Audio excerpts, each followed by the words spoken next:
个花椒味啊，确实挺大的啊，它都是自然成熟，你看都自己都开壳了。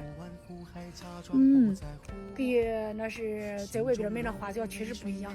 俺给花强开了2个多小时车，已经到这位朋友这儿了啊。因为他是个农民啊，咱都知道，因为我也是农民，农民都不容易，所以人家说，让咱给俺帮忙助农，把这花椒往外给俺卖一卖。应该给花强都来了，看花椒的原产地啊，咱都知道这是山东莱芜的特产，马上都开播啊！有需要花椒的话，点我头像进直播间啊！你看这梨到这随便吃，给你摘一个吧，花强。